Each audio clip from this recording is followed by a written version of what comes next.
pemirsa, boleh tepuk tangan sekali lagi untuk teman-teman dari Union Band. Nah, seperti biasa, saya Olga Lydia akan mengajak Anda untuk berbincang-bincang soal topik yang dekat dengan kehidupan kita, di mana lagi kalau bukan di Bincang Malam TVRI. Nah, malam hari ini topik kita adalah mengenai pelukis dan pencinta seni. Wah, mungkin ada yang di antara Anda yang mikir pelukis, atau mungkin pernah mendengar bahwa pelukis Indonesia bernama Joko Pekik pernah menjual lukisannya seharga 1 miliar rupiah. Wow, terpikir nggak sih? Itu pelukis Indonesia dong.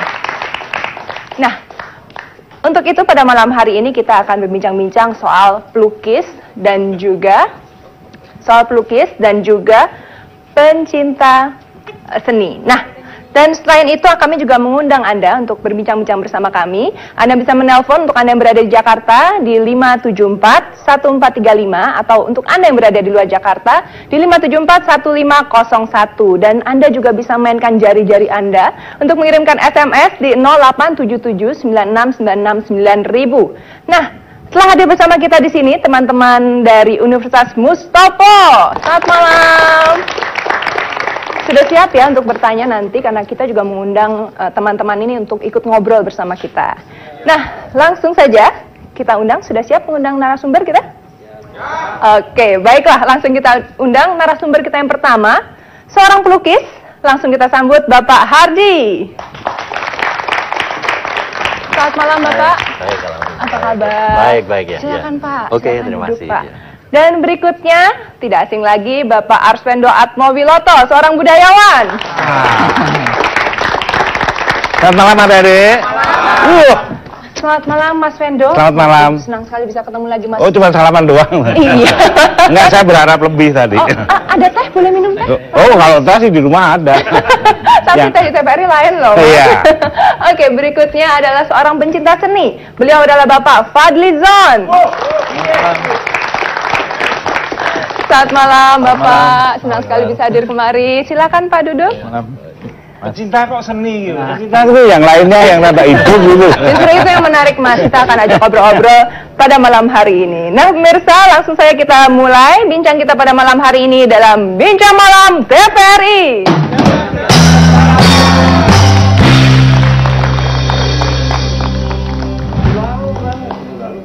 Baiklah, langsung pertama aja nih ya.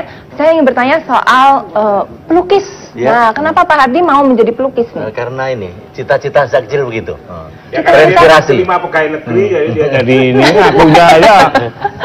Nah, tapi gini, zaman PNS. Tapi Mas Wendo, Ya. setuju nggak kalau misalnya saya tanya sama Pak Hardi, zaman dahulu, waktu Pak Hardi masih kecil, orang tua tuh sempet shock nggak waktu bilang, oh saya mau menjadi pelukis? Apa dipikirnya dulu hobi, apa sudah yakin memang jadi profesi? Saya memang cita-cita dari pelukis karena banyak informasi yang saya dapat ya. Pada tahun 55-60 itu Ya. ada 2 majalah yang sampai di daerah saya di Blitar, yaitu majalah Negeri Soviet dan majalah Aneka Amerika. Oh. Dan juga saya sudah baca buku tentang ini, tentang pelukis-pelukis. Sehingga saya ingin jadi pelukis ya. Yakin jadi pelukis? Yakin, orang ya. tua juga mendukung atau Tidak bisa tidak ya. tidak bisa tidak? Hanya Ya? dari waktu saya lulus SMA, kemauanku kan lebih tinggi ya. Saya di Surabaya, tapi kemudian saya harusnya masuk ITS arsitektur, tapi saya tidak mau, saya minggat ke Bali. Oh, ke Bali? Ya, ke Bali. Saya belajar melukis di Ubud. Belajar melukis di Ubud akhirnya. Oh, sekarang juga menjadi salah satu pusat seni di Bali ya? Betul di Ubud. ya. Wah, luar biasa. Malah ini museum Pak Neka, Suteja Neka itu, beliau dulu waktu itu masih jadi guru SD, jadi guru SMP bahasa Inggris. Beliau mempunyai galeri yang sangat kecil ya. Kemudian lukisan saya sudah terjual di situ. Oh, oke. Dari situ saya yakin bahwa saya bisa hidup sebagai pelukis ya. Itu lukisan pertama tahun berapa tuh yang terjual? Tahun 70.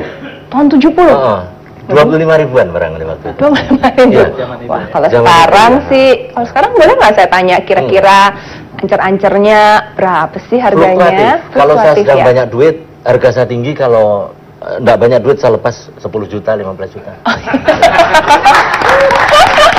Tergantung gitu ya. Tergantung, Oke, ya. sekarang ditanyakan yang paling tinggi pernah Bapak jual berapa? Ada yang 150 juta, 100.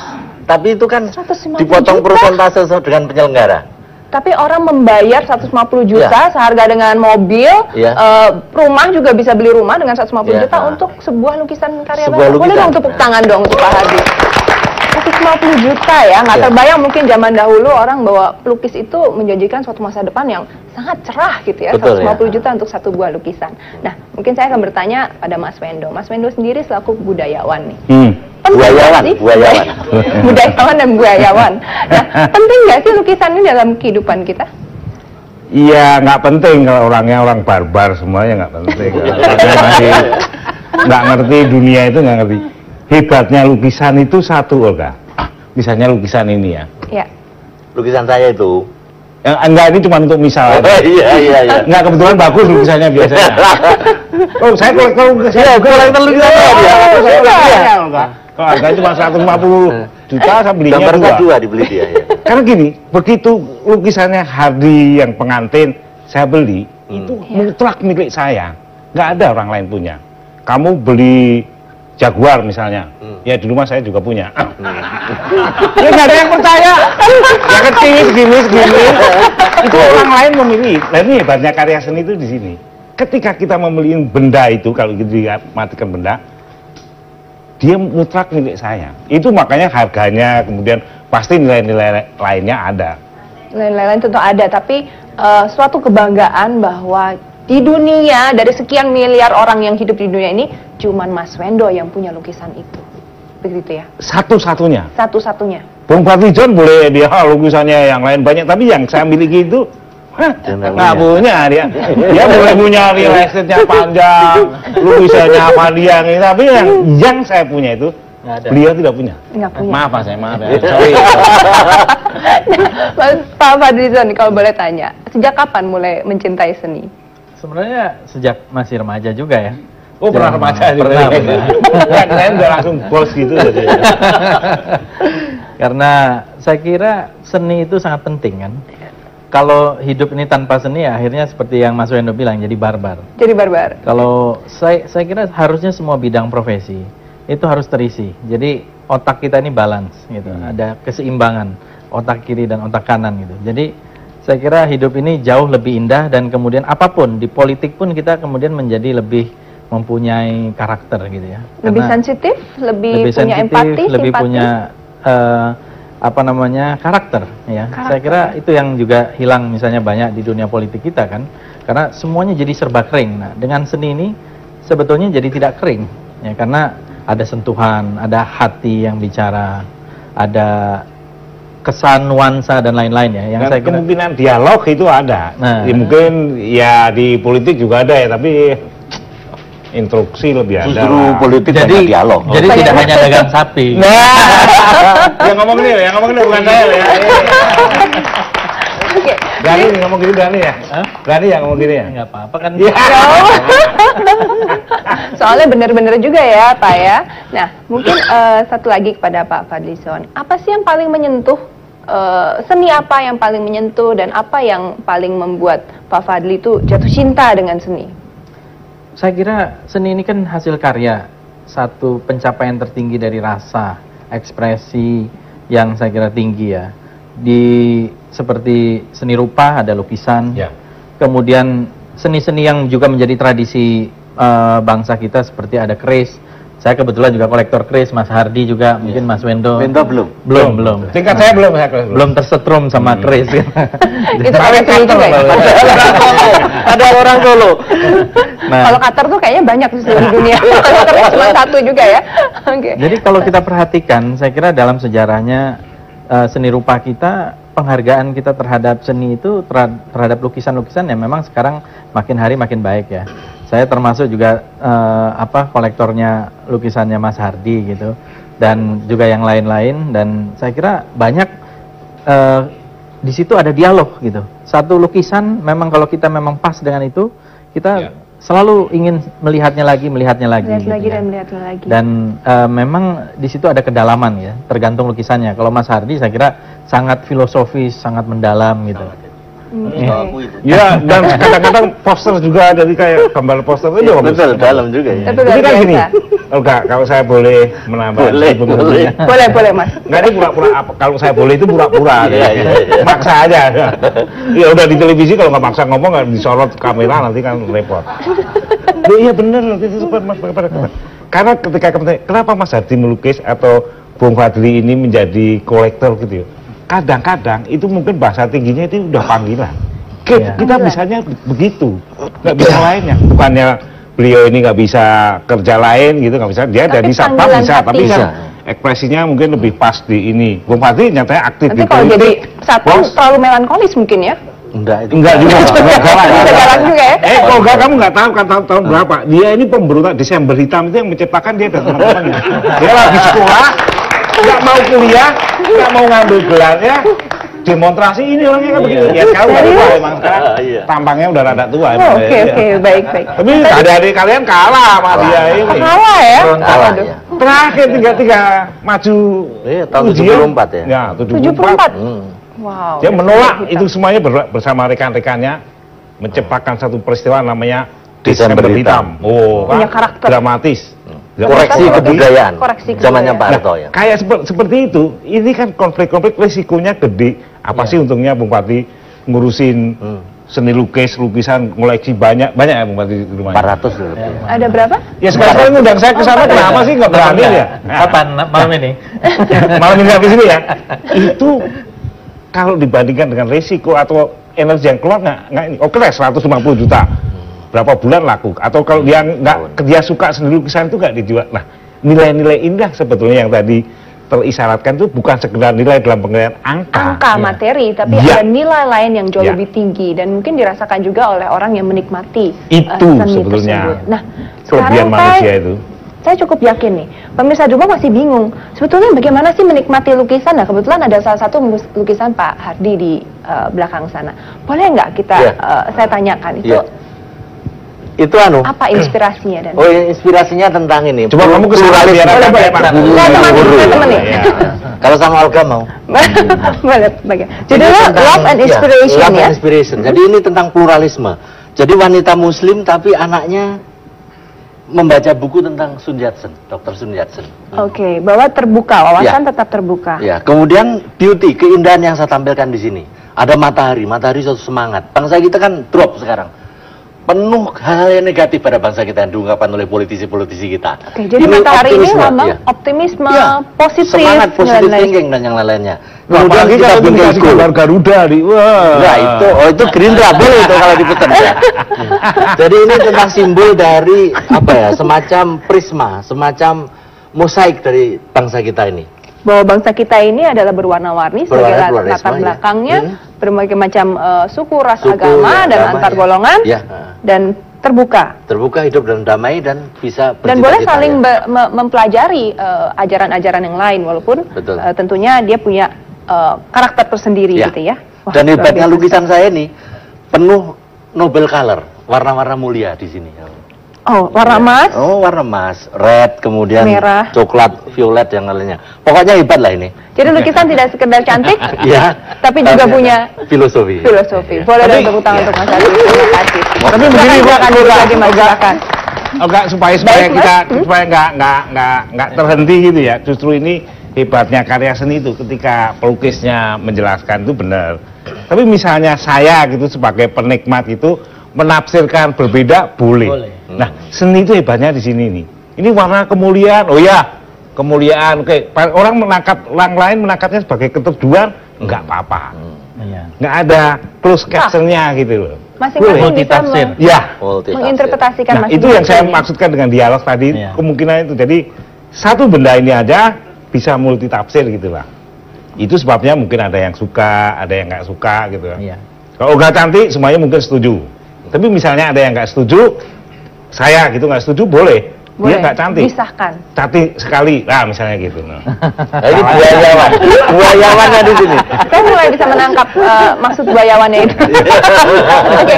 Nah, kemudian berikutnya Pak Hardi, Ya.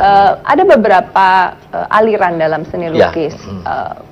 Mungkin bisa dijelaskan oleh Pak Udah Hadi? banyak. Itu aliran diciptakan oleh seni modern Amerika, Eropa Amerika, seni modern Barat.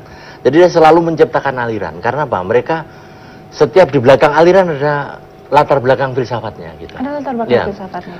Surrealisme misalkan itu karena akibat dari chaosnya di Perang Dunia Kedua.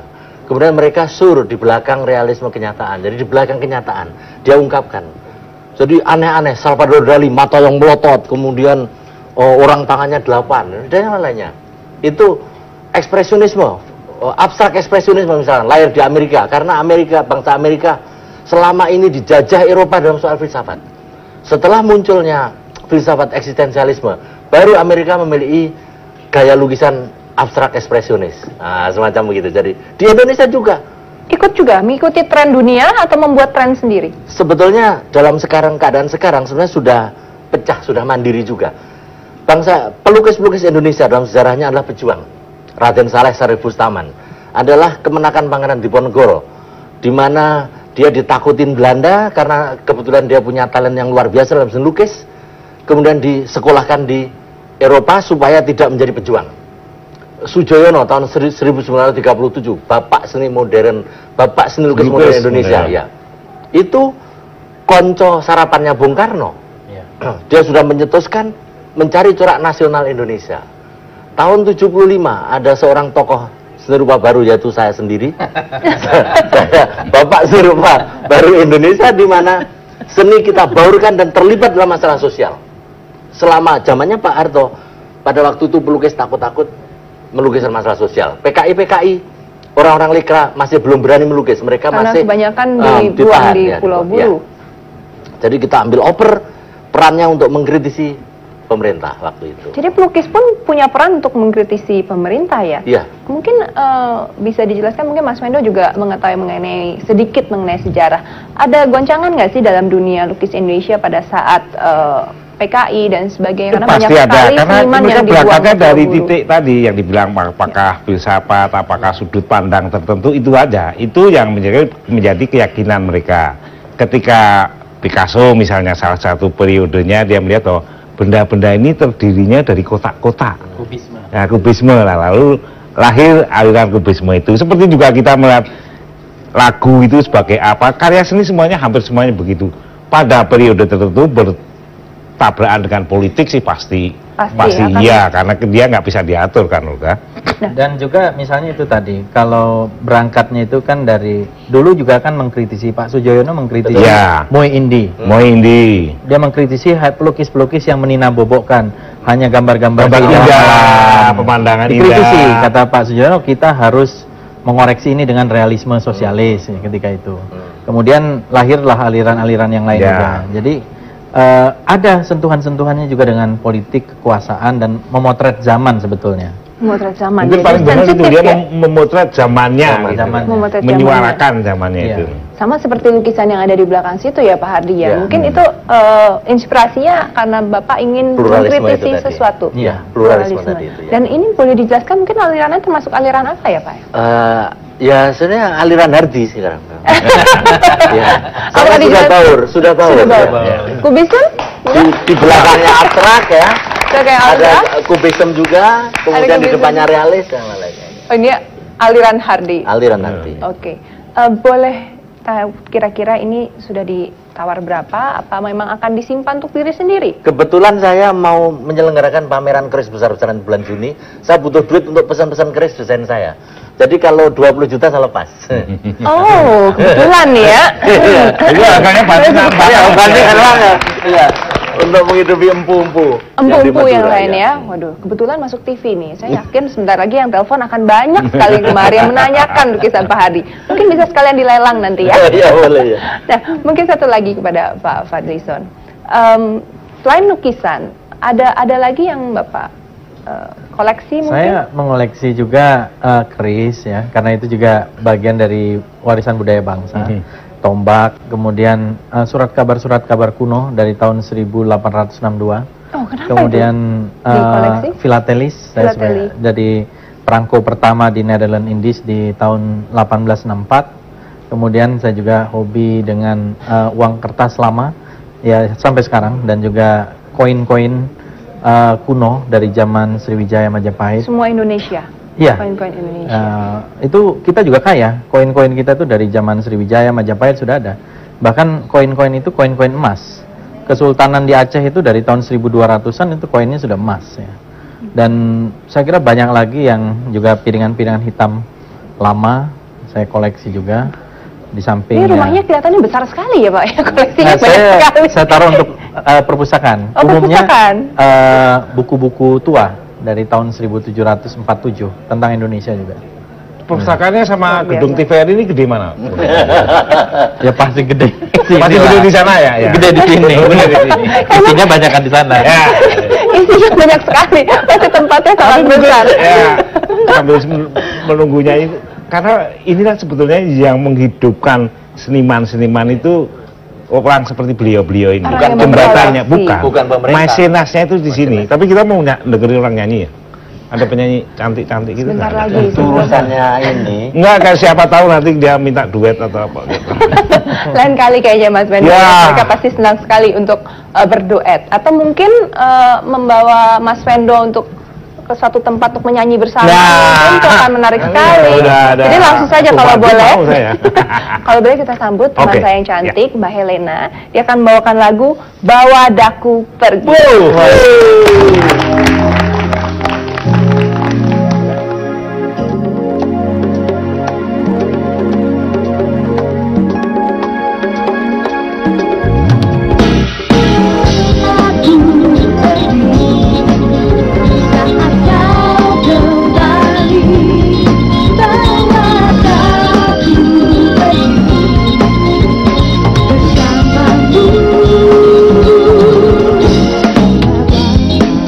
Bersamamu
Nah, kebetulan di tangan saya sudah ada majalah Seni Rupa. Nah, tadi dalam obrolan dan bincang-bincang kita, menurut bapak-bapak ini, lukisan itu interpretasinya bisa berbeda-beda. Nah, kebetulan ada salah satu contoh lukisan, yaitu ini.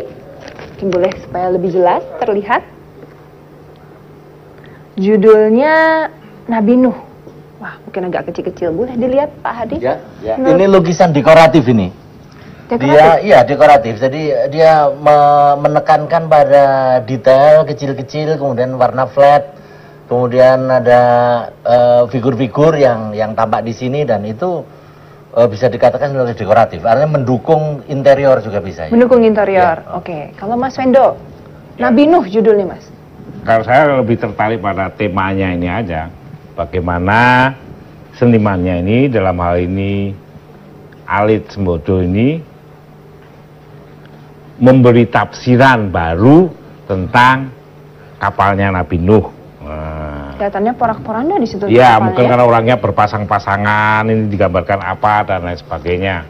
Tapi Bung Fadli mungkin lebih ada lukisannya yang di koleksi ada ya, Pak? Saya kebetulan punya juga, Pak. Yang ini ya, gambarnya. bukan ini, tapi memang Nabi yang lain. Yang memang kan Alit Sembodo ini kan pelukis yang lahiran tahun 73 ya. Dan 73. meninggal tahun 2003. Sudah meninggal dia? Sudah meninggal. Oke.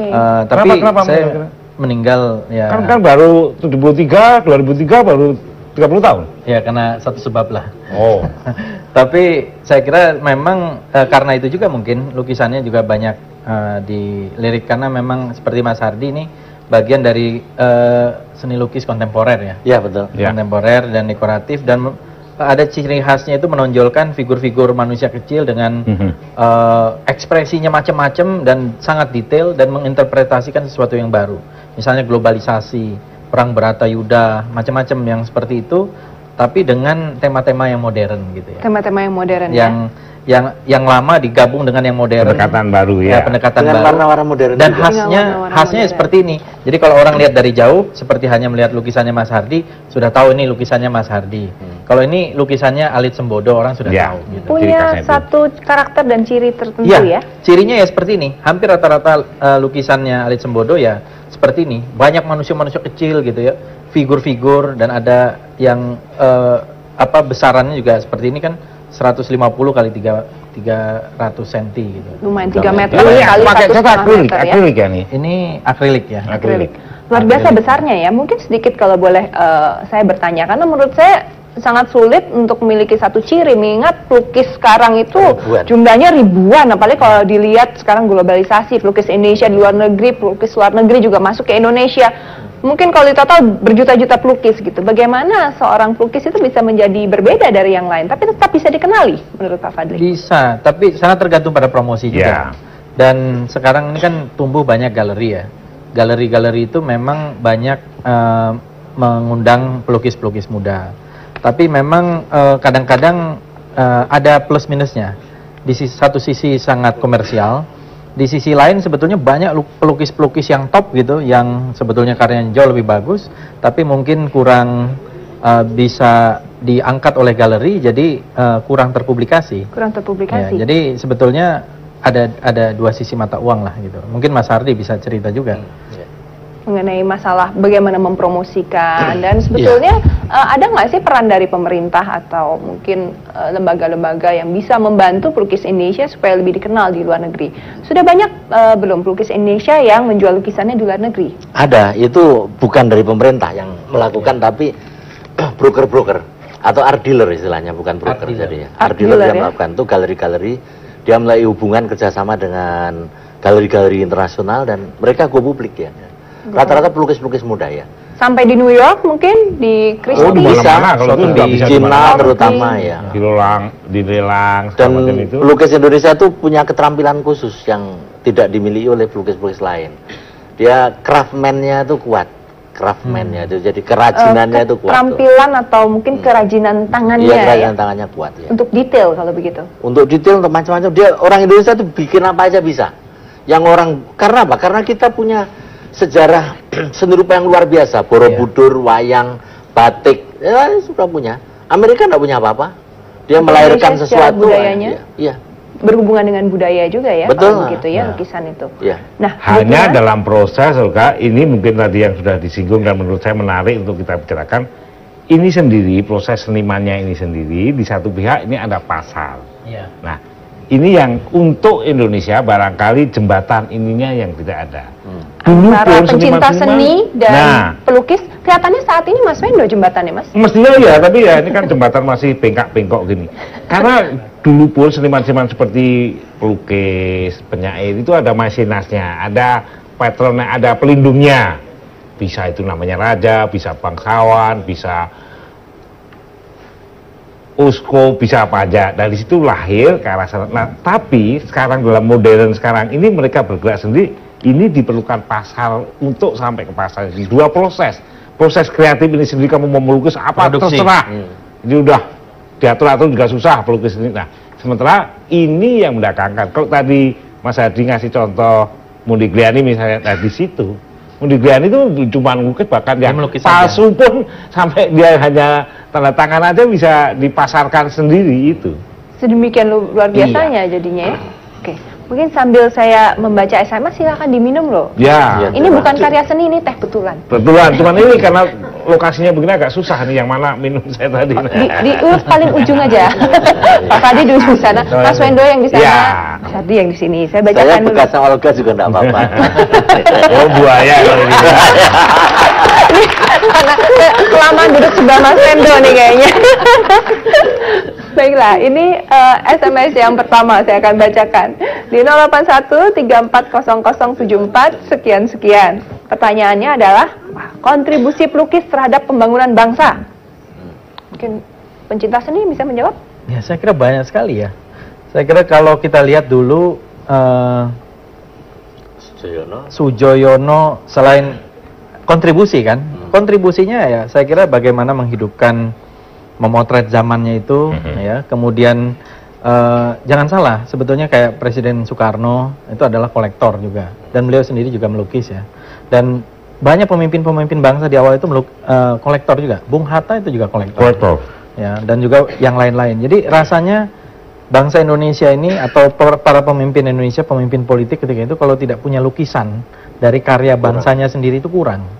Tidak lengkap. Justru itu salah satu semangat nasionalisme, dan kebetulan pada saat perjuangan pun tampaknya banyak poster-poster yang dibuat oleh pelukis ya. Itu yang seperti Kumpul, Suyatno itu ikut melukis Merdeka atau Mati, pinggir-pinggir jalan, grafiti, Kumpul tuh kalau nggak salah yang poster. tukang beca di Surabaya ya, penarik Ya. beca ya. Pokoknya beliau ini adalah pelukis lah. Ya. Ya, yang saya kira banyak melukis tentang Surabaya memang. Dan Lukisannya ribuan. ribuan. Ribuan ya. Tapi Salah satu jangan yang salah, produktif. gurunya Kumpul adalah pelukis Belanda. Adolf ya. Adolf, ya. Gerard Peter Adolf. Nah, itu sangat produktif, tapi pada waktu kemerdekaan juga ini termasuk Avandi ya. Ya. Termasuk Avandi juga banyak. Bahkan kerja sama Khairil Anwar segala Iya. macam, Pak, bikin poster-posternya pas. Jadi Sebetulnya sebetulnya kok kontribusinya jauh-jauh. ya. Saya sendiri itu kan pejuang, pelukis Loh. pejuang. Yang benar, yang benar, yang benar. Iya, Pejuang apa veteran? Pejuang apa veteran? pejuang. Dari tahun 70-an nih. Loh, Pak tahun Harvey. 80 saya masuk tahanan. Iya. Karena saya melukis Presiden RI tahun 2001 Soehardi, tahun 79 saya lukis, 80 masuk tahanan. Iya, betul, betul. Ya, tuh.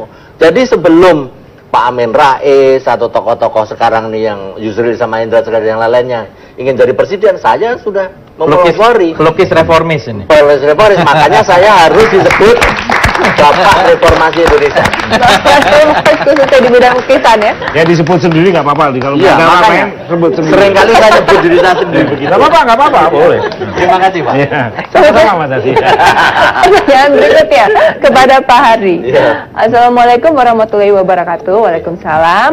Mau nanya, bagaimana kiat-kiat untuk menjadi seorang pelukis handal? Apa itu bakat, harus alami, Iya. atau bisa dibentuk sendiri dari 085 65 63 64 sekian. Harus sekolah. Sekolah. Saya dulu ketika di minggat ke Ubud itu tahun 70, saya harus ke akademi. Kemudian saya masuk Akademi Seni Rupa Surabaya 6 bulan karena buruk. Kemudian saya pindah ke Asri Jogja karena itu Mekahnya seni ya. Di 4 tahun saya bosan, saya ke demo itu seperti yang dibilang Mas Wendo, Desember kemudian hitam itu. dikeluarkan Desember hitam, terus saya ke Belanda. Nah, setelah di Belanda saya kenyang udah. Saya Belajar. jadi pelukis ya. Sejak di Belanda Intelektual, sudah menjual lukisan? Oh iya, itu sudah ngetop saya juga ya. Waktu itu sudah ngetop dan sudah main politik kita. udah main politik. Mulai tahun 75, reformer-reformer sekarang masih tidur lelap, kita sudah berjuang. Tahun 74 saya sudah melukis Pak Harto main golf sama Gok Witlem. Itu. Wah, di tim ketakutan ini direktur timnya. Wah, ini pasti disensor. Dan memang betul disensor. Jadi pelukis adalah juga pejuang, pelukis adalah pengusaha, pelukis adalah pedagang, pelukis adalah manusia biasa. Hidup saya juga tidak kaya. Saya kadang-kadang punya duit banyak sekali, kadang-kadang tidak punya sama sekali. Utang sama Mas Fadlison. Saya utang.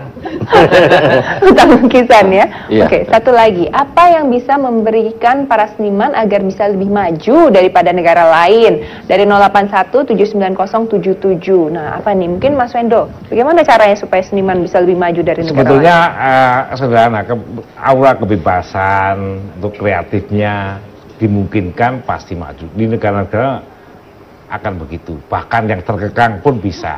Lebih pada itu, seperti tadi pertanyaan tadi ya, apa bantuannya itu bisa perannya konkret ya, bantu begini, tapi ide menyegarkan kembali kemanusiaan ini menurut saya luar biasa. Itu yang penting sebenarnya, peran dalam. Dan Olga, yang belum kuat adalah yang masih tertindas adalah sastrawan. Sastrawan, betul nggak? Sastrawan, setuju? Karena dapat 10%. Budayawan? Dari penerbit. dari penerbit ya 10%. Itu dari royaltinya, tapi ya pasti ada plus minusnya, nggak bisa dibilang begitu karena dia copyrightnya masih punya. Tapi persoalannya kan bukan itu. Persoalannya adalah ketika karya seni ini bisa berarti untuk satu negara, iya.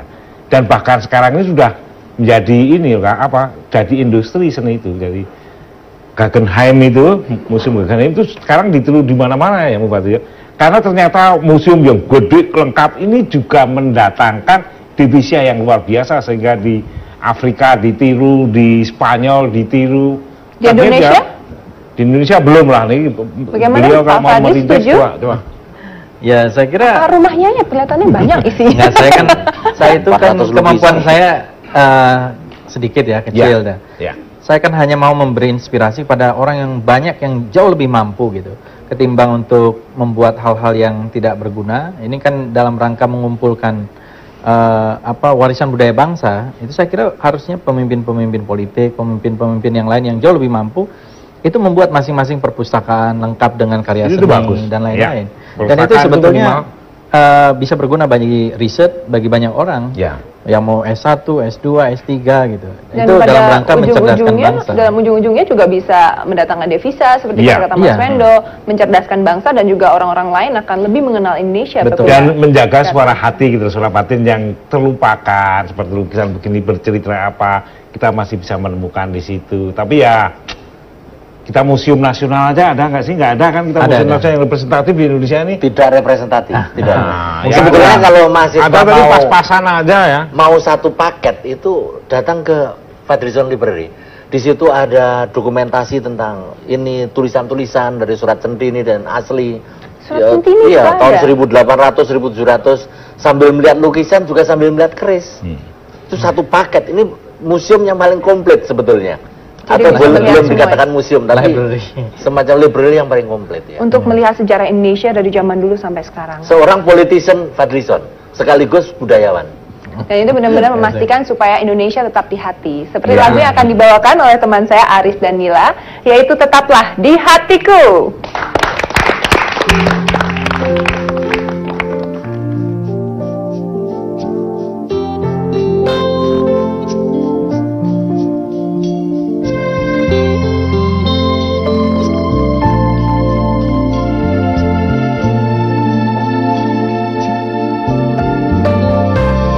Kasihku, sayangku, ku ingin kau tahu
kami dalam Bincang Malam TVRI. Dan kembali saya mengundang Anda yang berada di rumah untuk bincang-bincang bersama kami seputar pelukis dan juga pencinta seni. Silakan menghubungi 574-1435 atau Anda yang berada di luar Jakarta ke 021-574-1501. Nah, kebetulan saya lihat teman-teman mahasiswa tampaknya sudah siap untuk bertanya. Silakan. Assalamualaikum warahmatullahi wabarakatuh. Waalaikumsalam warahmatullahi wabarakatuh. Saya Ayu dari Universitas Profesor Dr. Mustopo Bragama. Saya akan mengajukan pertanyaan kepada Bapak Hardy. Selama Bapak meniti karir dalam melukis, terdapat beberapa tekanan politik, politik yang terjadi. Terus hal apa saja yang sudah Bapak lukis dalam menanggapi tekanan politik yang terjadi tersebut? Terima kasih. Terima kasih Ayu. Bisa langsung. Saya punya lukisan yang monumental, yang bahkan lukisan itu menjajah saya. Seolah-olah saya tidak melukis setelah itu, yaitu Presiden RI tahun 2001 Soehardi itu karya tahun 79 itu ya. 79, setelah reformasi karya itu bebas, bisa dipamerkan dan terjual. Tadinya tersimpan di rumah? Sulit untuk dipamerkan ya. Yang lain misalkan saya protes tentang penjual koran yang dikejar gitu, polisi itu saya lukis langsung tuh.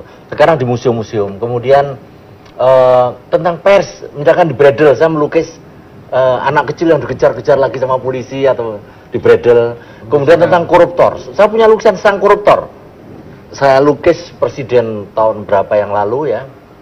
Saya lukis besar pakai pici. Itu karya tahun 87 ya. Itu baru sekali saya pamerkan.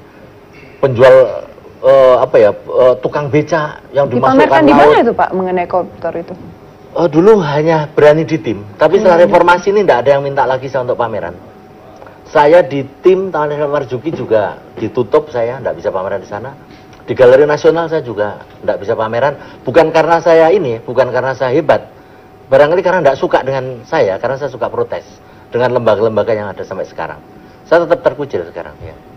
Galeri juga stop karena saya tidak tergantung dengan galeri. Saya bersekutu dengan kolektor-kolektor yang memiliki visi seperti Mas Fadlison. Mas Wendo ini pernah berjasa sampai saya bisa beli beras, bisa beli beras, bisa beli bayam. Itu ketika beliau belum ditahan. Jadi tahun berapa ya? 90-an ya. Dia ngoleksi lukisan saya 2 ya. Dan dia sombong, waktu itu kaya sekali. Udah majalah Monitor. Jadi dia masuk ruang Balai Budaya pameran tuh, dia enggak ngeliat, aku beli ini gitu. Dia beli, saya kaget. Sampai sekarang kalau itu? Ya, enggak. Dulu dia gembel begini mana punya duit dalam hati saya. Ternyata duitnya banyak dia. Terus ada pelukis Pranajira juga diborongin sama dia. Jadi ini orang juga luar biasa berjasa bagi saya. Terima kasih. Sama-sama. Jadi memang banyak sekali lukisan-lukisan yang berangkat dari tekanan politik yang ada karena kritis ya. Selaku pelukis itu harus kritis. Itu salah satu syarat nggak? Pelukis harus kritis terhadap lingkungannya. Kalau ingin punya andil bagi kemajuan bangsa, itu merupakan satu syarat. Ada lagi ceritanya, saya melukis Bung Hatta, berapa pensiunmu? Itu saya lukis di Belanda.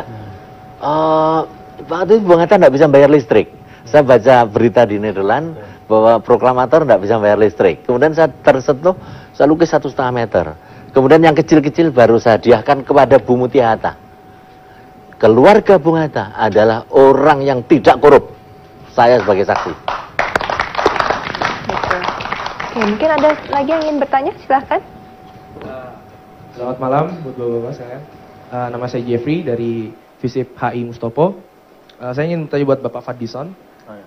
Sebagai anggota DPR, Pak, Bapak usaha sebagai dalam melestarikan hasil lukis selama ini tuh gimana gitu, dan juga sebagai kolektor tuh dari mana Pak dana untuk Bapak mengumpulkan dari hasil kolektor itu? Terima kasih. Saya bukan anggota DPR ya, tapi wakil ketua umum di Partai Gerindra. Gitu. Nggak mau jadi anggota DPR, nggak mau.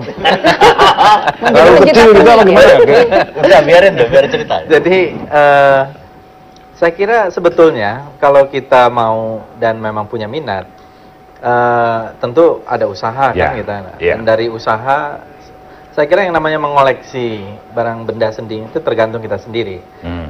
Ada yang tidak harus mahal, bisa yang harganya menengah atau murah gitu. Dan kadang-kadang tergantung pendekatan juga. Nah, kalau kita akrab sama Mas Hardi, harganya bisa lebih murah. Jadi maksudnya kadang-kadang ya seniman juga kan ada cocok-cocokan.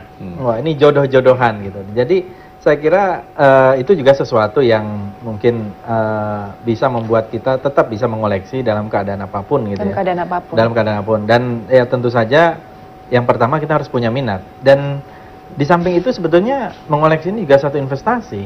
Jadi di masa ini menarik nih. Di masa yang akan datang, ya coba bayangkan lukisan Mas Hardi ini nanti suatu saat di 30 tahun yang akan datang harganya aduh mahal sekali. Naik sekali.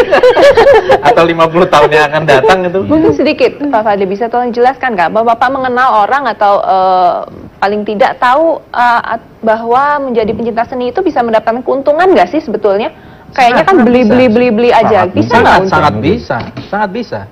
Jadi kalau misalnya ya dulu harga lukisan siapa yang Jihan misalnya. Jihan atau Avandi Avandi dulu Avandi. 2,5 juta, 4 juta, 5 juta. Iya. Sekarang harganya Bisa bisa sampai 1 miliar, Iya. bisa sampai Iya. minimal 800 juta. Oh, Ada yang dilelang bisa sampai 2 miliar. Ya, yang periode Iya. Eiffel itu dia Periode mahal tertentu sekali, bisa mahal menjadi sekali. mahal sekali. Jadi Lukisannya Hendra misalnya dulu harganya murah sekali. 3 juta. Sekarang kalau kita lihat dilelang di Hong Kong itu bisa harganya 3 miliar. bisa 3 miliar. Iya. Iya. Pelukis Indonesia tuh ya. Pelukis Indonesia. Waduh, kita harus bangga dong dengan pelukis Indonesia. Ternyata dia diapresiasi di seluruh dunia sehingga Betul. harganya juga luar biasa sekali. Apalagi kalau Raden Saleh itu di Iya. atas 11 miliar. Kalau pernah Ternyata laku 1 juta ya. dolar ya. Iya, jadi sangat tergantung kok. Jadi bisa Relatif. untung juga apabila dulu mengumpulkan uang kemudian membeli lukisan Raden Saleh, sekarang jadi miliuner ya. Ya, jadi ada jutawan. temannya Mas Hardi juga dulu beli lukisan dari Pak Avandi 5 juta. Iya. Dijual 850 juta. Betul ya. Saya beli 2,5 juta Berkali-kali lipat. tahun 87 Pak Fadli. Berkali-kali Iya. lipat ya. Wah, luar biasa sekali. Nah, kebetulan sudah ada yang menelpon yang masuk. Pak Hatibi dari Serang. Selamat malam, Bapak. Halo, selamat malam di menjelang malam. Selamat malam. Selamat malam. Silakan Pak Iya. Hatibi. Kepada Bapak narasumber yang memang ini sebenarnya ini pujangga-pujangga ini, saya sangat apresiasi sekali karena zaman sekarang dibanding dengan zaman dulu itu para pujangga itu luar biasa itu.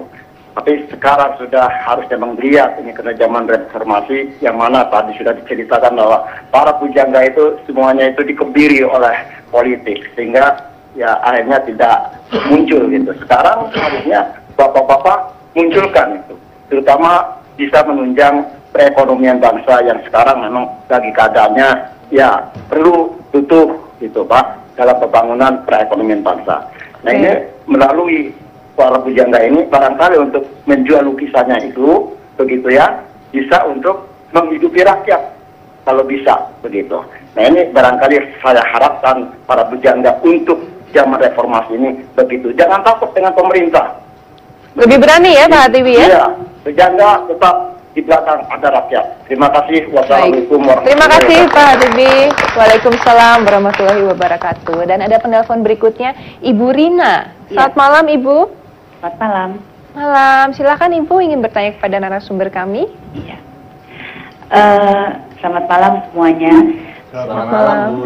Saya sangat tertarik sekali dan terharu ya melihat Mas Fadli Zon ini dengan segala upayanya. Tentu sangat bangga sekali kita melihatnya dan saya lihat juga Mas pelukis kita ini juga sangat berbahagia dia mempunyai teman semacam Fadli. Saya pun sebagai rakyat Indonesia juga sangat happy ya dengan apa yang sudah dilakukan oleh Fadli. Satu saran saya, apa yang sudah dimiliki oleh beliau yang katanya ada di kawasan mana itu tadi ya, perpustakaan dan sebagainya itu, tolonglah banyak orang yang bisa datang ke sana. Bisa dinikmati oleh banyak orang ya Ibu ya? Dinikmati dari mulai pelajar, mahasiswa maupun para pejabat kita yang kurang memiliki penghalusan budi. Saya rasa itu sangat penting sekali. Supaya menjadi lebih sensitif ya Ibu ya? Ya, itu Oke, baik. itu adalah sebuah keselarasan dan perimbangan. saya rasa Mas Wendo dan Mas Hardi juga setuju dengan pendapat saya. Terima kasih. Terima kasih Ibu Rina. Ada penelpon lagi yang masuk. Bapak Abdul Ghani, Flores. Selamat malam Bapak. Selamat malam Bu. Selamat malam. Silakan Pak Abdul Ghani, ingin bertanya kepada narasumber kami yang mana? Silakan. Saya mau bertanya kepada Pak Fadlizon yang notabene beliau adalah seorang anggota DPR RI. Sekjen Provinsi buat Pak Hardi yang kasus Senturinya. Saya mau bertanya Pak, di Indonesia ini kan sudah ada Menteri Kebudayaan dan Pariwisata. Bagaimana kontribusi Bapak sebagai anggota DPR untuk melestarikan seni dan budaya di Indonesia? Makasih Pak. Assalamualaikum.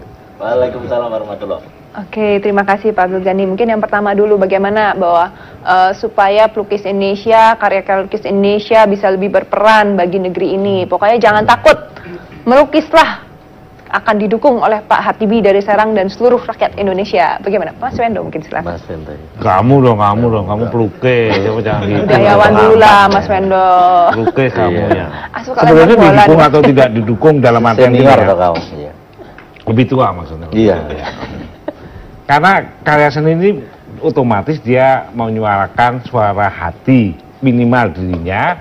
Ketika itu sama dengan aspirasinya dengan masyarakat, itu sudah halangan, hambatan atau gangguan dari pemerintah, dia nggak peduli lagi. Seperti juga tadi contoh ekstrimnya Hadi melukis presiden tahun 2000 berapa, waktu itu udah jadi masalah, karena dia kepengen melukis itu aja. Nah inilah sebetulnya kalau seperti slogannya kita, pencerdasannya itu di sini. Lebih kepada itu, dan keleluasaan ini yang dapat.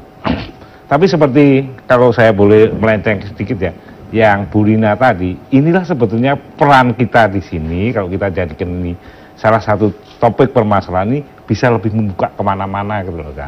Beliau punya tempat begitu, ya yang begitu pastilah bukan Bung Fadli sendiri, adalah yang lainnya. Dan ini bisa lebih membuka adik-adik mahasiswa punya akses ke arah sana, masyarakat, jadi ke saling media. melengkapi ya, supaya kontribusi terhadap negara semakin besar. Ada pelukisnya, dengan ada sendirinya itu yang akan memiliki tumbuh, karya-karya lukisannya, kemudian ada juga yang mengapresiasi juga ya, Mas Itu. Wendo. Nah, tadi pertanyaan Ibu Rina, perpustakaannya itu dibuka nggak? Oh iya, tentu saja dibuka ya. Untuk umum, untuk umum. Tapi memang diutamakan kepada mereka yang mau riset gitu ya. Untuk riset. Artinya mereka yang memang punya tujuan jelas mau. Tapi kalau mau lihat silakan, nggak ada masalah. Tapi diutamakan mereka yang mau terutama meriset tentang sejarah bangsa. Apakah harus izin? Apakah harus? Enggak, tinggal telepon aja. Tinggal telepon dan bayar apa enggak itu datanya? Gratis. Tanpa biaya sama sekali. Iya. Waduh, ini disambut baik oleh Ibu Rina. Mungkin kalau boleh. Silakan. Kalau boleh disebutkan di sini, Pak Fadli, nomor teleponnya? 573-4382. Oh, 573-4382. Nah, daerahnya masih di kawasan? Di kawasan Bendungan Hilir situ. Bendungan Hilir ya. Oke, jadi mudah dicapai dari mana-mana. Dan berikutnya tadi Bapak Abdul Ghani bertanya kepada Pak Fadli ini mengenai peran Kementerian Kebudayaan dan Pariwisata. Bagaimana? Ya, sebetulnya harusnya bisa banyak ya. Banyak. Artinya banyak sekali. Kalau kita misalnya ke luar negeri, ke Inggris, ke Amerika, ke Eropa lah umumnya, itu tempat-tempat seniman itu menjadi objek wisata. Ya. Misalnya tempat lahirnya Shakespeare di Stratford upon Avon gitu ya. Itu menjadi atraksi turis yang luar biasa. Padahal semuanya bukan hal yang barangnya barang baru semua. Tapi di tempat itu pernah lahir misalnya Shakespeare. Nah, Indonesia misalnya tempat lahirnya Khairil Anwar, tempat lahirnya siapa? Nanti mungkin Raden tempat Saleh. lahirnya Mas Wendo atau Mas Hardi. Oh nggak ada, dia tengah sama gitu. Nah, rumahnya itu bahkan kuburannya aja menjadi atraksi seni. Kuburannya Kalau itu ya, ini supaya lebih clear lagi. Stratford tempat lahirnya Shakespeare itu bukan tempat lahirnya aja yang jadi tempat untuk tulis. Pacarnya dia dulu di mana aja jadi tempat tulis sendiri. Betul. Jadi maka sebetulnya kita perlu kreatif ya, mengemas pariwisata ini. Sebetulnya tidak hanya keindahan alam tapi sejarah, seni, seni. Misalnya rumahnya Basuki Abdullah yang kemudian menjadi museum. Nah, harusnya menjadi atraksi seni yang dimasukkan ke dalam pemerintah di kalender situ menganggarkan biaya supaya promosinya bagus dan kemudian Jadi kalender of dikembangkan. event-nya ada. Ada kalender of event, ada kegiatan di situ, mungkin lomba lukis bagi anak-anak atau apa, internasional dan sebagainya. Jadi sebetulnya banyak. Sayangnya kita ini kalau ada Visit Indonesia Year, kita iklannya hanya di dalam negeri, kan harusnya di luar negeri ya. Sehingga orang luar yang datang ke sini. Kan. Nah, kalau kita lihat Malaysia, iklannya di sini di mana-mana. Kita nonton di Discovery Channel juga bahkan ada iklan Malaysia. Kita iklannya hanya di Indonesia sendiri gitu. Jadi konsepnya mungkin sebetulnya harus banyak yang bisa dilakukan oleh Dan negara peran untuk itu mendukung kebetulan atau tidak memang kebudayaan. tidak dimiliki oleh pemerintah lah. Tapi ada tumbuh mecenas-mecenas sendiri. Dan ini bukan hanya seni lukis saja, di tari, seni tradisi, itu di daerah-daerah itu mereka tumbuh sendirian. Kelompok kelompok. Tapi departemen Budpar kita ini tidak kreatif sebetulnya. Ya. Dan harus ada reformasi birokrasi. Ide-ide kreatif itu yang bisa menyelamatkan bangsa ini. Kalau kita punya ya pengelolaan, kita ada ya Kementerian Kementerian Budaya. sekarang, Kementerian Budaya dan sampai Mas Winto enggak tahu. Loh, saya itu ada apa enggak? Ada sebetulnya, tapi boleh dibilang tidak ada. Saya contohkan satu lagi. Saya pernah ke Rusia itu. Tempat sofanya Dostoyevsky meninggal di Saint Petersburg. Itu menjadi atraksi turis. Tempat sofa dia, tempat dia meninggal. Jadi sebetulnya banyak. Tinggal bagaimana kita mengarang satu cerita historis, ada narasi terhadap tempat narasi yang itu. kuat, kemudian research ya, harus ada Ya. research yang kuat, kemudian promosi yang Seperti kuat ini, juga. Olga, museum nasional kita tidak ada ikonnya. Ikonnya apa? Kalau museum Louvre di Paris ada Mona Lisa. Misalkan. Kita tidak punya. Galeri nasional, ikonnya apa? Karya siapa? Tidak ada juga. Betul. Bagaimana orang daya tarik untuk datang? Ini konsep kebudayaan yang tidak dipunyai oleh departemen. Baik, tapi bagaimanapun juga untuk mempromosikan kebudayaan Indonesia tentunya butuh peran tidak hanya dari kementerian ya, tapi dari semua orang. Untunglah kita punya Bapak Fadlizon di sini. Boleh dong tepuk tangan untuk Bapak Fadlizon yang sudah melakukan riset ya untuk kebudayaan Indonesia. Nah, mungkin saya akan bacakan SMS yang masuk. Pertama adalah dari 081-248-78. Assalamualaikum warahmatullahi wabarakatuh. Waalaikumsalam Bapak. Tanya Pak sama narasumber, kira-kira bisa ikut membantu kami seniman yang di Papua? Wah, bagaimana? Sesama seniman? Kalau seniman saya rasa tidak bisa, tapi ide-ide tentunya bisa. Kita harus mengusulkan ke Pusat Kesenian Jakarta, misalkan tim untuk mengundang seniman-seniman Papua. Potensinya pasti besar. Departemen Pendidikan Kebudayaan, Budpar misalkan, itu harus mengundang mereka juga. Jangan yang perlu dibina hanya orang Jawa saja. Papua adalah tanah air kita. Ini yang selama ini dimarginalkan oleh pemerintah kita. Mungkin kalau kalau bisa ada alamatnya nanti bisa ini kebetulan akhir bulan ini saya mungkin ke sana. Wah, mudah-mudahan ya nanti bisa langsung terluar itu loh katanya ada apa gitu. Mungkin Mas Wendo juga mungkin bisa bertemu atau mungkin berbuat sesuatu nanti akan dibicarakan bisa ada ya. Nomor itunya. Ada nomor telepon handphonenya di sini nanti bisa diberikan kepada Mas Wendo. Nah, ada lagi di 0812481844. Pak Hardi, lukisannya ada juga serdadu atau militer nggak Mbak? Wah, terima kasih. Oh, pada periode sebelum reformasi tentunya banyak sekali. Kan kaki sepatu abri nginjek kaki rakyat ada juga ya. Ada. Wah, ada tuh. Sampai sekarang masih ada karena menjual yang begitu sulit. Oh, mungkin seperti nih yang ini. Seperti menjual lukisan nude. Itu juga agak sulit. Itu juga agak sulit ya? Iya. Karena ada tabu-tabu. Oke, baiklah. Tapi tampaknya tadi yang bertanya pasti ingin membeli Pak Hardi. Jadi boleh pesan langsung kepada Pak Hardi. Nude itu apa? Lukisan telanjang. Lukisan telanjang. Wanita tentunya ya. Ada satu lagi. Dijelaskan wanita ya? Iya. Kalau laki-laki atau yang lain belum ada di saya lukisannya? nggak enak hati nanti. Ada satu lagi saya akan bacakan 08159200. Kebanyakan pelukis dalam kehidupan sehari-hari kurang mapan ekonominya. Untuk mengarah menjadi pelukis profesional dan juga menjadi pengusaha lukisan, kiat khusus apa menurut Mas Wendo? Kiat khususnya susah dari pelukis yang sukses. Semua orang pasti bertanya dan nggak ada rumusan yang pasti. Kalau Mas Wendo tahu mungkin Mas Wendo jadi pelukis sekarang. Pasti udah jadi pelukis, jadi pengusaha, jadi ini tapi nggak ada. Nah, ketekunan kita ini atau dengan rasa senang melakukan profesi ini, menurut saya itulah awal yang ke arah sukses dan kita mensyukuri apa yang kita lakukan. Menurut saya lebih kepada itu dan teknik pasti pelajari, belajar apa ke Bali, apa ke Belanda, apa dari buku-buku, iya. Ini riwayatnya ke arah sana. Sebab kalau tidak begitu, ya? iya. Kalau kita seperti membawa acara atau seperti penyanyi, ya nggak tahu lah pekerjaan apa bukan mahasiswa itu. Mas Fadlizon dulu waktu mahasiswa juga miskin. Iya. Mas Sampai Wendo sekarang dulu masih. juga. Sampai sekarang masih. Sampai sekarang masih. Mas Wendo dulu juga miskin. Kayak lukisan Saya dan juga. kayak karya seni ya, Mas. Kayaknya Bapak karya Fadlizon. seni. Tapi nggak, kalau kita pasti ada acara-acara itu. Salah satunya yang sederhana adalah bergaul, bertemu sesama pelukis. Nanti kita akan tahu. Kalau mau jadi pelukis, Pameran. jangan main di Pameran. bengkel misalnya ya, nanti nggak nyambung Bagaimana ngobrolnya. supaya ya. dikenal, dan juga mungkin yang paling penting punya karakter sendiri. Ya. Jangan mencoba meniru-niru orang lain gitu. Jadilah diri sendiri ya. Nah, menemukan karakternya sendiri, stylenya sendiri, mungkin itu akan begitu ketemu dengan banyak masyarakat yang berminat, nah nyambung gitu. Dan mereka Jadilah merasa dirimu bangga dan karena orang akan karyanya. melihatmu. Jadilah dirimu dan Diri orang ya. akan melihat. dan akan bangga sekali Karakterisasinya, apabila ya. bisa mendapatkan lukisan tersebut karena semua orang tahu ini cirinya pasti lukisannya Iya. Iya. Hardi misalnya begitu ya. Oke, luar biasa sekali. Dan berikut ini teman saya cantik yang kembali membawakan lagu Berharap Tak Berpisah, Helena. Menyekahkan dirimu yang pernah menyakiti aku. Kau kecewakan aku, tapi ku maafkan salahmu. Kini berganti kisah menyakiti dirimu. Tapi apa yang terjadi? Kau meninggalkanku. Izinkan aku berakhirkan kalinya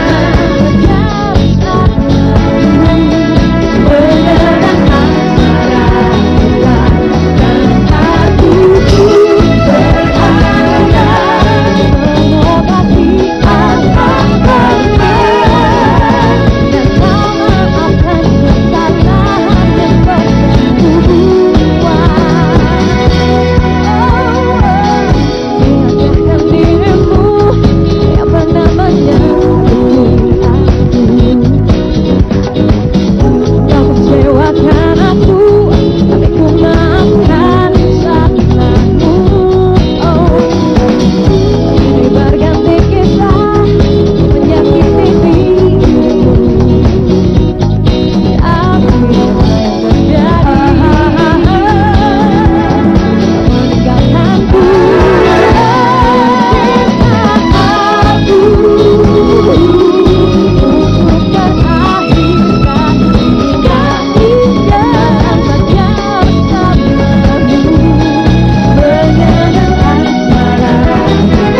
dalam Bincang Malam TVRI. Wah, nampaknya topik kita pada malam hari ini seputar pelukis dan juga pencinta seni, banyak sekali tanggapannya. Cuman sayang sekali tidak semua SMS bisa saya baca. Tapi masih ada 3 SMS lagi di komputer saya untuk saya bacakan. Ya, ini adalah dari 085 710 432 sekian-sekian. Malam TVRI, saya Heri di Lampung. Saya ingin tanya buat Pak Hardi, apa sih lukisan yang paling berkesan buat hidup Bapak? Banyak ya. Saya karena melukis itu banyak peristiwa-peristiwa yang saya lukis. Misalkan ketika gempa Sumatera Barat, itu saya melukis langsung di TVRI. Itu juga untuk saya sangat terkesan sekali. Sebenarnya hampir setiap lukisan yang Bapak lukis tuh berkesan tentunya ya? Berkesan, karena ada peristiwa-peristiwa di belakang. Berangkat dari suatu dorongan hati atas suatu peristiwa atau apapun dan itu ya? Dan cinta ya, cinta. Banyak seniman kehilangan cinta, saya luber cinta. Tahun macan ya. Inflasi cinta. Inflasi cinta ya. Surplus cinta. Surplus ya. Oke, berikutnya ada di 085 289 203 dari Fahrisal di Tual. Selamat malam Pak Fahrisal. Yang mau saya tanyakan, satu, bagaimana cara Bapak agar seseorang memandang lukisan yang Bapak buat bisa menarik perhatian? Kemudian kedua, dalam suatu penilaian dilihat dari apa? Nah, mungkin pertanyaan kedua pada Bapak Fadli. Pak Hardi silahkan. Ya. Untuk menilai lukisan baik atau buruk itu seharusnya biasanya selaras, harmoni, ukuran kritik yang normalnya gitu. Tapi untuk sekarang tuh semua pelukis itu bagus. Cat itu dilempar saja pasti bagus. Karena material catnya sudah bagus. Jadi pengaruh itu ya? Oh iya. Kanvasnya pengaruh? Kanvasnya bagus, catnya bagus, figurannya bagus. Jadi cat dilempar oleh orang yang tidak bisa melukis, udah bagus. Bertambah repot dong jadinya. Ini gimana milihnya nih kalau cat dilempar aja bagus? Milihnya atas dasar suka dan tidak suka. Jadi personal. Sangat personal. Setiap pribadi beda-beda. Iya. Jadi seperti kita menebar cinta, mana yang menyangkut. Nah, gimana caranya, Bang? Wah, kalau ini menebarnya banyak gitu ya. Iya, iya. Ini karena kelebihan cinta nih. Wanita-wanita di zaman Bapak ini pasti banyak yang zaman sekarang juga. Zaman sekarang lebih cintanya. banyak. Iya. Zaman sekarang lebih banyak. Dan juga harus punya keterampilan cepat. Misalkan saya bisa melukis, mensket si Olga itu dalam tempo 10 menit persis. Ya, itu jagoan itu baru. Banyak pelukis hanya utek. Lama dia lihat begini, saya 10 menit bisa. Karena itu juga bisa kita sharing ke orang. Demo dilihat orang banyak. Jangan melukis kalau melukis dilihat orang banyak. Ngompol. Ya, sampai terkencing-kencing. Jangan. Harus berani dan itu dengan kegembiraan. Seperti Pak Avandi, Indra Gunawan atau founding father pelukis kita begitu. Jadi banyak cara untuk membuat orang melihat lukisan Bapak ya sebetulnya. Atraktif. Dari cara membuatnya, dari warnanya, dari kecintaannya dan sebagainya. Nah, bagaimana kalau Pak Fadli tadi bagaimana cara menilai nih kelihatannya? Bapak kan pencinta seni, punya banyak lukisan. Tiap sulit beli kalau itu untuk dari menilai mana? ya. Karena selera orang lain-lain. Kadang-kadang ada yang suka abstrak, ada yang suka naturalis, ada yang suka realis, ada yang suka kaligrafi atau apa gitu. Jadi sangat tergantung pada orangnya. Tapi setiap seni itu lukis itu orang akan tahu ini sejauh mana teknisnya itu bisa kita lihat. Apakah seperti yang Mas Hardi bilang tadi ya, kalau yang handal itu mungkin hanya dengan sebentar satu garis itu sebentar jadi gitu ya. Tapi ada yang begitu lama itu mungkin akan kelihatan dari garis-garisnya di dalam lukisan, bagaimana komposisi warna. Warna juga kalau atraktif ya tentu langsung orang itu akan suka gitu. Dan saya kira yang paling penting itu pandang dulu yang lama lukisan itu. Ya, dari berapa sisi gitu. Kemudian sebelum beli pernah nggak sih bolak-balik datang ke galeri? Oh iya dong. Iya, tentu, Yeah. tentu. Jadi kadang-kadang tidak cukup sekali, kadang-kadang bisa terbawa mimpi juga gitu. Kayak langsung deh jadi kalau kebawa mimpi ya. Oke. Nah, ini pertanyaan berikutnya nih akan saya tanyakan kepada orang yang kelihatannya sering dibicarakan paling banyak uang di antara ketiga narasumber saya ya. Dari 085 221 415. Harga lukisan identik mahal, berarti lukisan hanya bisa dinikmati kelas ekonomi menengah ke atas. Mas Wendo kayaknya ya. Mas Wendo. Ya, disebut-sebut oleh Pak Hadi paling banyak uangnya nih. Kepemilikannya mungkin iya, tapi kalau dinikmati kan bisa. Beberapa itu dibikinkan Jadi tidak setuju ya? Enggak, hanya kelas dimiliki iya. Lah, bukan apa gini Olga ya. Seperti tadi Bung Fadli menjelaskan tadi. Lukisan kita suka apa enggak? memberikan harga, iya. Tapi ada patokan-patokan dasarnya soal estetika, ada track record pelukisnya segala macam menentukan lah. Artinya tidak seekor simpanse gambar kemudian semua orang akan mengatakan itu bagus, pasti tidak. Ada kritikus juga yang ini kan ada ruangannya, pemilihan warna, ada ke arah situ bahwa itu bisa dimiliin ya oleh elit tertentu atau yang punya duit, iya. Dari dulu pun begitu. Hanya yang baik itu kan makanya kayak ada museum itu bisa dipasang di situ, semua orang bisa ikut menyaksikan. Karena kayak contoh tingginya lukisannya Raden Saleh atau kita mau lebih tinggi lagi Mona Lisa yang ruwet itu aja udah nggak bisa ditonton aja, nggak bisa, udah pakai kaca, pakai ini dan lain sebagainya. Tapi bisa dinikmati. Tapi bisa dinikmati semua orang dan kalau akses ke sananya memungkinkan, menurut saya itu jauh lebih bagus. Artinya menikmati tidak harus memilih. Tidak harus memilih. Seperti cinta. Pak Fadli mungkin cinta lagi dia. Boleh menambahkan mungkin, apakah Pak Fadli ini contoh yang paling sempurna untuk hal ini ya, karena punya library. Diskriminasi itu. Enggak juga, saya kira karena kebetulan ya, dan saya kira itu tadi sekarang banyak pelukis-pelukis muda yang mungkin belum ternama atau belum apa, itu kan bisa juga sebagai sesuatu yang bisa dimulai. Karena harganya belum terlalu tinggi, tergantung dari kejelian dari seseorang. Betul. Ya. Tapi yang paling penting adalah saya kira lukisan ini adalah bagian dari warisan budaya bangsa. Nah, ya, itu ya. Yang kalau bisa saya memang punya obsesi memiliki paling enggak setiap periode itu ada perwakilan dari pelukis-pelukis Indonesia pada zamannya. Dan itu yang saya kira menjadi potret bagaimana perkembangan seni rupa lukis gitu yang ada di Indonesia, yang bisa memotret perkembangan sejarah seni rupa Indonesia juga gitu. Tidak hanya sejarah seni rupa, juga kadang-kadang merekam kegiatan politik, kegiatan budaya, sosial, seperti gempa tadi, kemudian banyak hal lain. Mas Hardi ini misalnya pada waktu periode, karena setiap pelukis kan juga ada periodisasinya biasanya. Mas Hardi pernah memasuki periodisasi protes sosial. Ya. Jadi isinya protes melulu. Ada periodisasi tenang. Jatuh cinta. Jatuh cinta. Saya dulu kawinan. Periode Bali banyak banyak sekali penari-penari Bali yang. Dan kadang-kadang ya periode tertentu ini nilainya ada satu bagian lebih, ada satu bagian enggak. Ini kan masih karena temanya.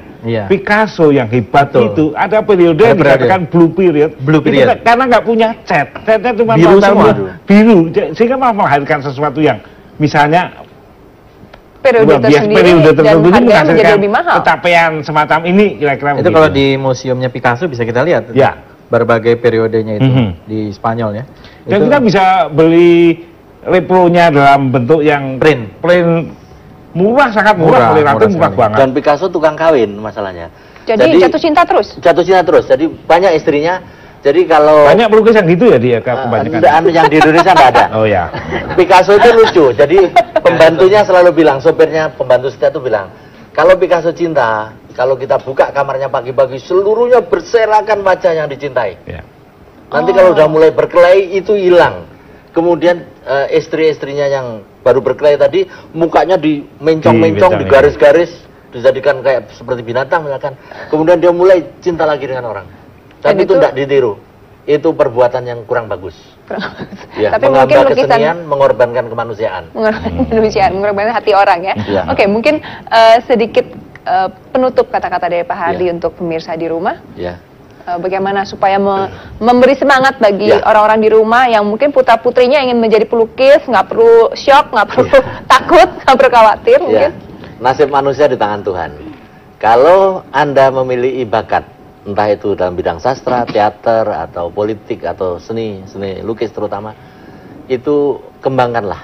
Jangan takut tentang hidup atau kesulitan dalam kehidupan. Semua orang hidup mengalami kesulitan kehidupan, tapi tidak ada yang lebih enaknya sebagai seorang pelukis. Tapi ada juga menderitanya sebagai seorang pelukis. Jadi semua balance. Di profesi lain juga sama. Balance ya. Mungkin Mas Wendo bisa menambahkan. Orang-orang yang ingin menikmati seni mungkin? Seni memang bisa menjadi pilihan, tapi kadang-kadang itu menjadi lebih, ya saya bisanya di sini, nggak apa-apa. Nggak usah harus ahli bener, nggak apa-apa.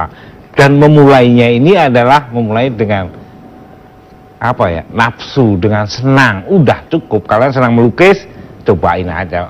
Pada pasti tentangan kiri kanan atau dorongan kalian yang menentukan sendiri. Dalam bahasa keseniannya di tengah malam kita keluar melihat bulan kayak penyair itu tanya apakah saya berbakat, tuh tinggal melakukan. Dan begitu kita setia udah selesai semuanya. Selesai semua urusan, nggak perlu Iya, karena tidak lagi, menyesali ya? lagi kayak yang gitu-gitu kan. Karena sudah melakukan apa yang kita cintai. Iya. Nah, Pak Fadi mungkin sedikit, terutama tadi mengomentari SMS yang terakhir kan katanya untuk kelas menengah ke atas, tapi dari library Bapak kan bisa dinikmati juga apabila memang benar-benar ingin mengapresiasi lukisan. Iya, saya kira bisa dan banyak saya kira kita belajar untuk menikmati lukisan di Galeri Nasional. Di museum-museum ya, termasuk datang mungkin ke tempat pelukisnya. Ya. Saya waktu itu juga datang ke rumahnya Mas Hardi. Saya pengen lihat lukisannya Mas Hardi seperti apa. Kan nggak perlu bayar ya Mas ya. Dan juga bisa datang ke pelukis-pelukis lain. Banyak rajin datang pameran mungkin di ya. Jogja. Ya. Ada Museum Avandi di Jakarta, ada Museum Basuki Abdullah. Di Bandung juga banyak museum, ada museumnya Popo, museum macam-macam, Barli. Sunario ya. Jadi semua sekarang saya kira harusnya wisata ke museum itu harusnya digalakkan dan saya kira itu wisata murah tapi meningkatkan kita apresiasi terhadap seni, kecintaan kita kepada seni dan juga terutama menciptakan karakter bagi kita ya yang hidup di dunia yang global, yang kosmopolitan ini. Kalau kehilangan sisi itu yang tidak seimbang akhirnya sangat materialistik gitu. Nah, seni saya kira bisa mengimbanginya. Bisa mengimbangi, membuat lebih sensitif, lebih memiliki dan empati hidup dan simpati jadi ya. lebih berharga. Lebih nikmat ya. Terima kasih atas kehadiran Bapak-bapak semua. Terima kasih berbagi bersama kami. Terima kasih juga dan boleh tepuk tangan untuk teman-teman dari Universitas Mustopo. Terima kasih. Terima kasih juga untuk Anda pemirsa yang sudah mengikuti perbincangan kami. Dan saya Olga Lydia berserta seluruh kru yang bertugas pada hari ini ingin mengucapkan terima kasih atas perhatian Anda dan kembali kami mohon maaf apabila SMS Anda tidak bisa kami bacakan semuanya. Kita akan jumpa lagi besok jam 9 malam. Mari kita sambut inilah Yonian Band.